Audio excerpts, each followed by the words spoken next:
Bien-aimés dans le Seigneur, peuple de Dieu, nous tirons notre déclaration de foi du jour de l'épître de Paul aux Romains, chapitre 8, verset 37, qui dit: mais dans toutes ces choses, nous sommes plus que vainqueurs par celui qui nous a aimés. Nous déclarons, nous annonçons, nous proclamons les pieds fermes dans la parole de Dieu que nous sommes plus que vainqueurs.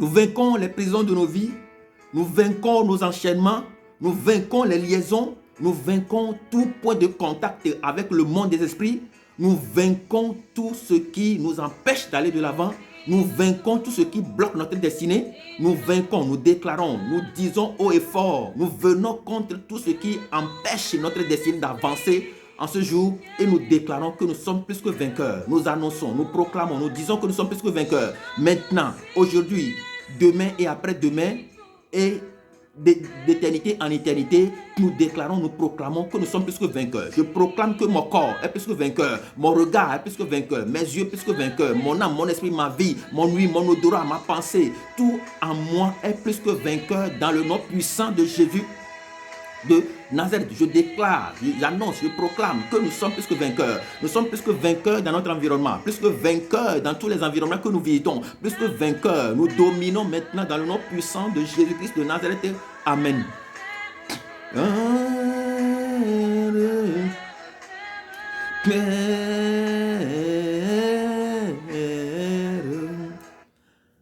Bien-aimés dans le Seigneur, peuple de Dieu, nous déclarons que nous sommes plus que vainqueurs. Ce soir, je m'en vais partager avec nous très rapidement 3 rêves. Je préfère partir de mes expériences pour nous accompagner à mieux comprendre que le rêve, ce ne sont pas, qu'il y a une partie des rêves qui sont le fruit, qui est le fruit, une partie de nos rêves qui sont plutôt le fruit de nos imaginations. Et l'autre partie, la plupart du temps, les rêves que nous faisons, ce sont donc des messages que Dieu nous envoie. Et donc ce soir, bien-aimés dans le Seigneur, peuple de Dieu, je m'en vais partager 3 rêves avec nous et pour nous donner l'occasion de comprendre que lorsque nous faisons des rêves et que nous sommes agités au-dedans de nous, nous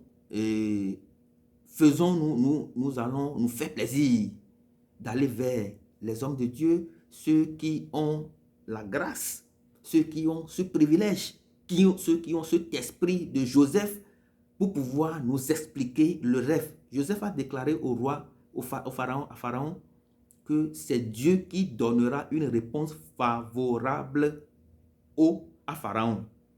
Bien dans ce peuple de Dieu, si vous faites des rêves, que ce soit des mauvais ou des bons rêves et que vous êtes agité au-dedans de vous, allez-y voir un homme de Dieu par qui Dieu vous donnera une réponse favorable. Dieu vous bénisse abondamment. Je vais partager avec nous 3 rêves et je profiterai en même temps de l'occasion pour accompagner ces rêves avec la parole de Dieu. Vous rêvez des ancêtres, vous rêvez des ancêtres, vous rêvez des morts, vous rêvez des morts, que ce soit de vos amis, vos ennemis. Ça a une signification. Moi, le rêve que je m'en veux partager avec vous, c'est un rêve que j'ai fait en 2014, novembre 2014, j'ai fait un rêve. Dans le rêve, j'ai eu la visite de 2 enfants de 5 ans à peine qui étaient venus vers moi et qui m'avaient demandé de leur donner des vêtements avec acharnement. Il me demande de leur donner des vêtements, de leur donner des vêtements, de leur donner des vêtements. Et je leur ai dit, mais je ne vous connais pas. Je ne vous connais pas. Et puis vous venez me dire de vous donner des vêtements, je ne vous connais pas. Et d'un seul coup, je me suis réveillé. Et tôt le matin, j'ai appelé mes parents, j'ai appelé surtout mon papa.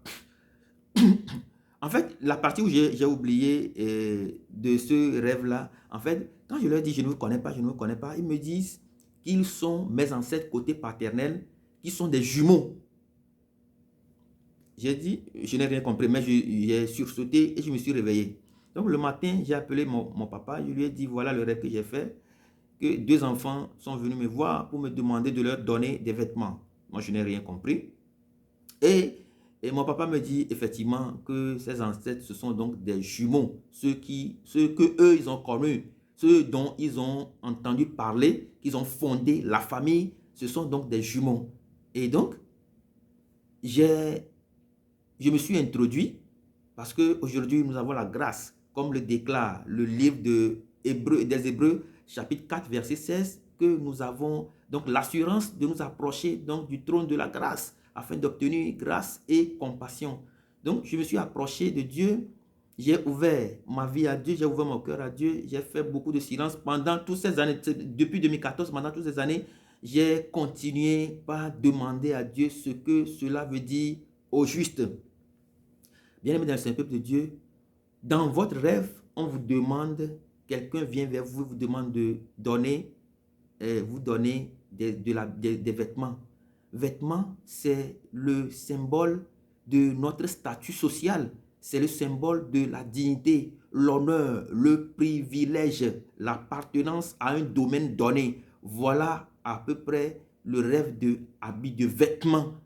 Et donc, quand mes ancêtres viennent me dire, viennent dans mon rêve et me demander de leur donner des vêtements, ça veut dire quoi? Juste bien aimé dans le peuple de Dieu. Eh bien, je m'en vais vous dire simplement que ils viennent me dire que j'ai une mission spéciale dans la vie.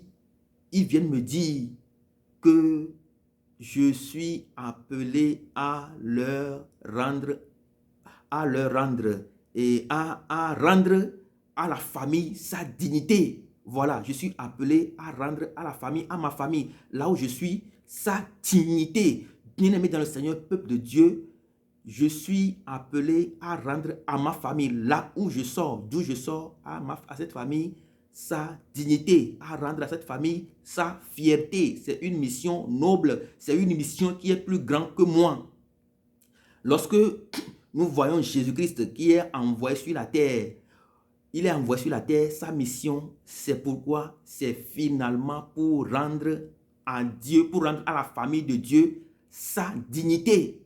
Et c'est une mission qui est plus grande que nous. C'est la mission que Jésus-Christ a reçue et il a pris nous, nos fardeaux, nous qui faisons partie du peuple de Dieu, nous qui sommes la famille de Dieu. Jésus-Christ a porté tout le poids de sa famille, tout le poids que nous devons porter. La Bible dit que tout le châtiment que nous devons avoir, tout ce châtiment est tombé sur lui.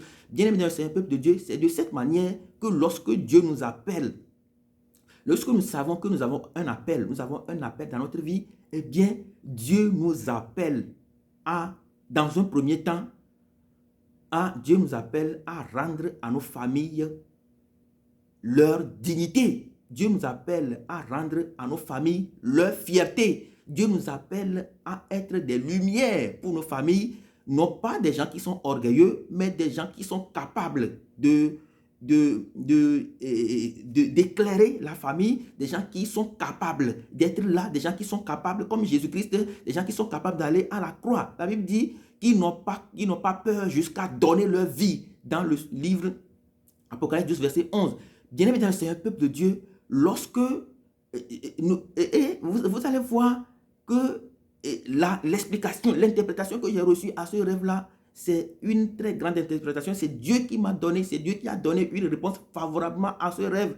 Et j'ai compris finalement que c'est très important.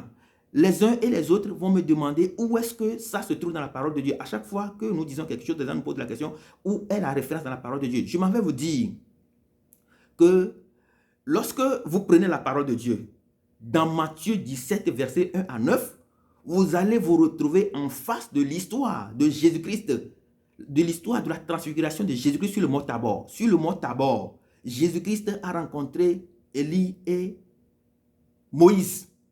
Il a rencontré deux grandes personnalités que nous connaissons dans la parole de Dieu. Jésus-Christ les a rencontrés. Qu'est-ce qu'ils se sont dit?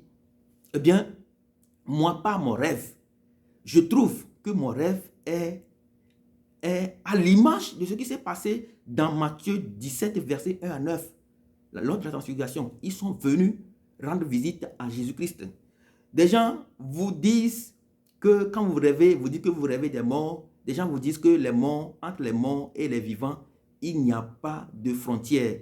Et il y a une grande frontière que les vivants et les morts n'ont rien à faire de commun. Bien évidemment, c'est un peuple de Dieu. C'est ce que nous voyons dans la parole de Dieu. Nous voyons Élie et Moïse qui sont revenus parler à Moïse, qui sont plutôt venus parler avec Jésus-Christ. Et c'est l'image-là que j'ai vécue dans mon rêve après l'explication, l'interprétation, la réponse favorable que Dieu m'a donnée. Bien évidemment, c'est un peuple de Dieu. Ce que je voudrais dire à partir de ce premier passage, à partir de ce premier exemple de rêve que je m'en vais vous donner, c'est que nous devons véritablement nous concentrer. Dans la vie, concentrons-nous sur ce que nous sommes en train de faire. Lorsque nous voulons faire quelque chose, allons jusqu'à l'excellence. Allons tout doucement, mais allons jusqu'à l'excellence et concentrons-nous. Si nous voulons travailler pour Dieu, eh bien, concentrons-nous, ayons nos regards fixés sur Jésus-Christ, faisons comme lui, soyons toujours à l'écoute, vivons cette expérience magnifique. Il y a des choses, vous allez vivre ça dans votre vie et Dieu lui-même va vous accompagner. Dans cet accompagnement, Dieu va vous révéler là où cela se trouve dans la parole de Dieu. Je m'en vais également partager un truc avec vous. Un jour, mon grand-père et comment appelle-t-on? Un jour, je vais laisser cette histoire-là, mais nous sommes dans le rêve, je ne vais pas aller juste là. Eh bien, vous voyez comment ça se passe, comment Dieu réussit, comment Dieu arrive à donner une réponse favorablement à ce que nous vivons. Bien évidemment, c'est un peuple de Dieu. Dieu nous appelle, mais chacun a une mission spéciale. Chacun a une mission spéciale. Chacun de nous a une mission spéciale. Et deuxième rêve que je m'en vais partager avec nous, eh bien, c'est le rêve un jour. Je suis allé prier avec un homme qui était atteint de la folie. On a prié. Le soir là, j'étais revenu chez moi à la maison. Pendant que je dormais, j'ai vu un scorpion. J'ai rêvé qu'un scorpion était rentré dans ma chambre. Il marchait, il allait contre le mur, À un moment donné, il voulait me mordre. Il voulait me piquer plutôt, il voulait me piquer dans mon lit. Et dans le rêve, j'ai sursauté et je me suis réveillé. J'ai crié Jésus-Christ et j'ai sursauté, je me suis réveillé. Le lendemain, j'ai fait cas de ce rêve à ma mère. Ma mère connaît beaucoup plus de choses dans le cadre de ce que je vis actuellement. Donc, je lui ai dit, voilà le rêve que j'ai fait. Et elle me dit de faire extrêmement attention quand je vais prier avec les gens. J'ai dit, ok, j'ai compris.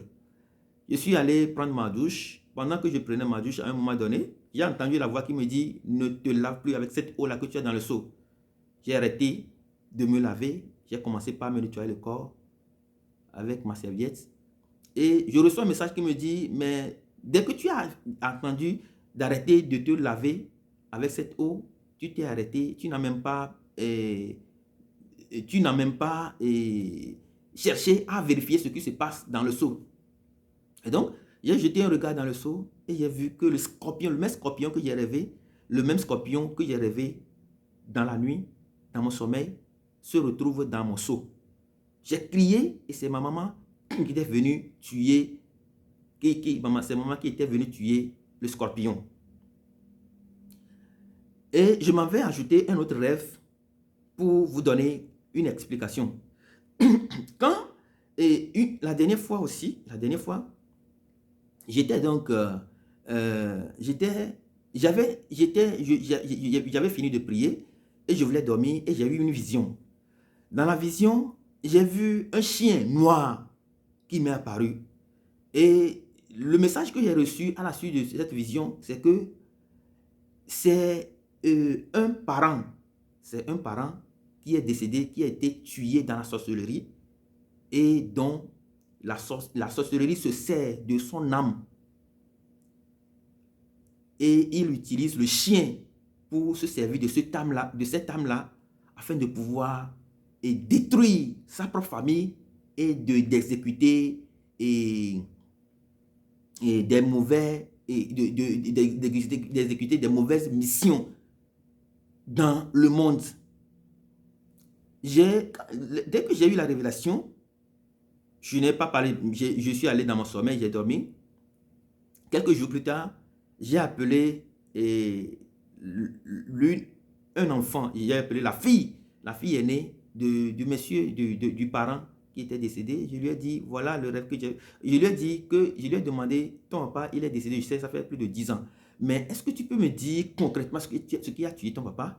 Elle me dit que il était décédé d'une maladie, je ne sais plus, je ne me rappelle plus. Et je lui ai dit, mais moi je suis capable de lui dire comment son papa est mort. Je lui ai dit que son papa a été tué. Ce sont les sorciers qui ont tué son papa. Actuellement, ils cherchent son âme. Actuellement, ils ont son âme à leur possession et ils utilisent un chien pour se servir de son âme, de l'âme de son papa, afin de pouvoir faire des dégâts dans le monde, même à partir de leur propre famille. Je lui ai dit ça et elle était choquée et elle a dit, si c'est comme ça, on va. Et elle a dit, quelle est finalement la mission de Dieu? Qu'est-ce que Dieu veut qu'on fasse à partir de cette révélation? Je lui ai dit, ok, moi je vais pouvoir t'accompagner, je vais prier avec toi, pour que cette situation soit complètement résolue. Et bien évidemment, c'est un peuple de Dieu. Moi j'ai prié avec elle. Le premier jour où j'ai prié avec elle, dans mon sommeil, j'ai fait un rêve. Dans le rêve, j'ai vu qu'il y a un grand cheval qui sort de nulle part, qui vient directement, qui descend directement, qui veut me piétiner dans mon sommeil, qui veut me tuer dans mon sommeil. Et dans le rêve, je lui ai dit stop. Et en même temps, je l'ai commandé, je lui ai dit de sortir. Et le cheval est sorti par la fenêtre, il est parti. Bien-aimé dans le Seigneur, peuple de Dieu, dans la parole de Dieu, Jésus-Christ a dit, et je vous donne le pouvoir de marcher sur le scorpion, le dragon et sur toute la puissance de l'ennemi.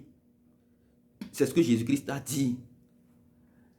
Mais, en réalité, ce que Jésus-Christ veut nous dire, c'est que Jésus veut nous dire que nous allons, comme nous le savons tous, que nous allons dominer ces esprits, nous allons dominer le monde, nous avons l'autorité de dominer le monde.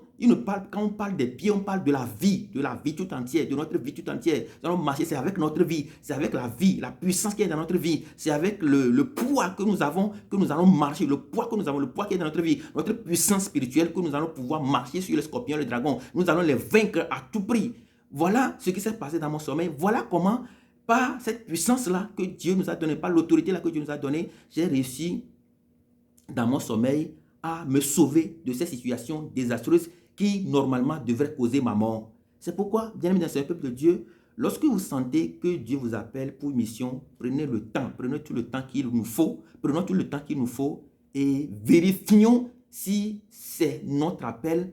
Prions et écoutons très bien le Seigneur, soyons très attentifs au message de Dieu afin de pouvoir éviter la mort. Il y a des gens qui sont morts dans le sommeil parce qu'ils ont fait justement un rêve. Ils sont morts dans le sommeil parce que les esprits ont eu raison d'eux. Bien évidemment, c'est un peuple de Dieu. Le rêve, c'est une porte d'entrée dans le surnaturel. C'est dans le rêve que je sais que j'ai cette puissance-là de contrôler ces esprits qu'on appelle les bêtes de la terre. Et donc, lorsque nous rêvons, si nous ne comprenons pas le rêve, allons voir un homme de Dieu qui a l'esprit de Joseph, l'esprit d'interprétation du rêve, qui va vous donner une explication réelle, une explication favorable, une réponse favorable à nos rêves.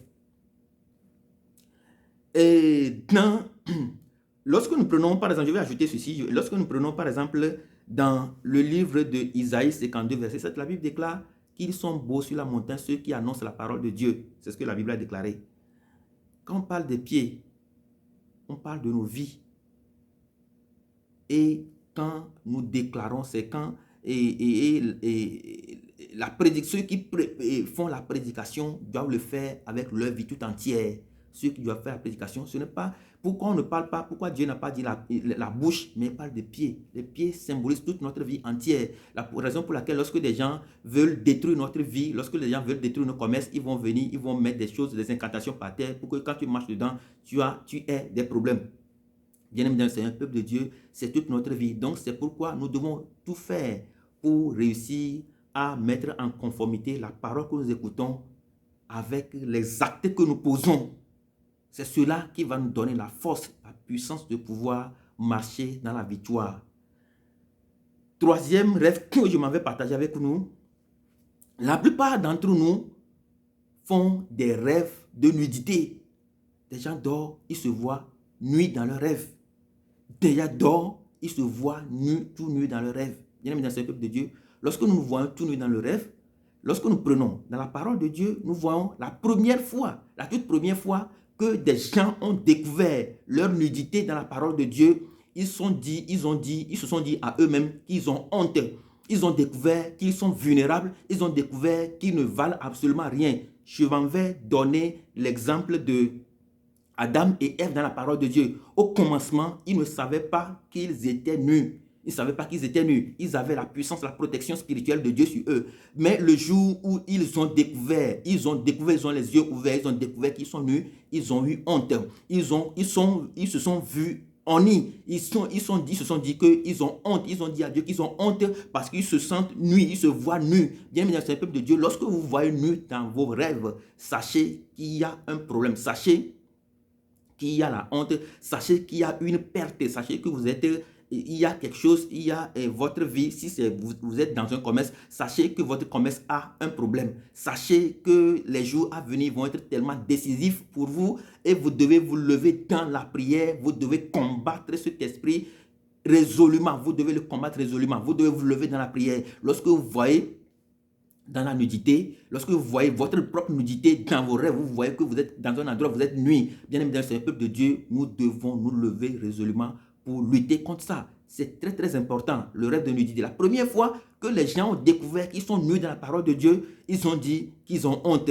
Ils ont commencé par se cacher. Ils ont commencé par comprendre finalement qu'ils ne valent absolument rien. Et c'est ce qui se passe exactement dans nos sommeils lorsque nous rêvons. Lorsque nous rêvons et que nous découvrons comme Adam et Ève dans nos sommeils, que nous découvrons que nous sommes nus, eh bien retournons voir ce qui s'est passé avec Adam et Ève. Ils ont découvert qu'ils sont nus.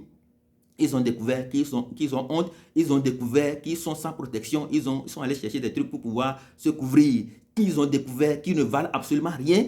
Et les conséquences qui vont s'en suivre, nous allons voir qu'ils vont sortir finalement du jardin d'Éden. Bien aimé dans le Saint-Peuple de Dieu, lorsque nous faisons ce rêve-là, sachons que il y a une honte qui arrive, il y a une décadence qui arrive, il y a une difficulté énorme qui arrive. Et les conséquences qui s'en suivent, ça va être les mêmes conséquences que Adam et Ève qui, finalement, après avoir découvert qu'ils sont nus, se sont retrouvés finalement hors du jardin d'Éden. Notre jardin d'Éden, c'est notre confort. Notre jardin d'Éden, c'est notre confort. Bien aimé dans ce peuple de Dieu, lorsque nous rêvons ce rêve-là, levons-nous résolument dans la prière et commençons par déclarer que nous sommes plus que vainqueurs. Commençons par déclarer que nous avons vaincu cet esprit par le sang de l'agneau, par la parole de nos témoignages et que nous n'avons pas à craindre jusqu'à perdre notre vie. Déclarons que nous sommes plus que vainqueurs. Annonçons que quand nous marchons dans la vallée de l'homme de la mort, nous ne craignons absolument rien car Dieu est avec nous. Sa houlette et son bâton nous conduisent dans le nom puissant de Jésus. Soyez bénis et très bon dimanche chez vous.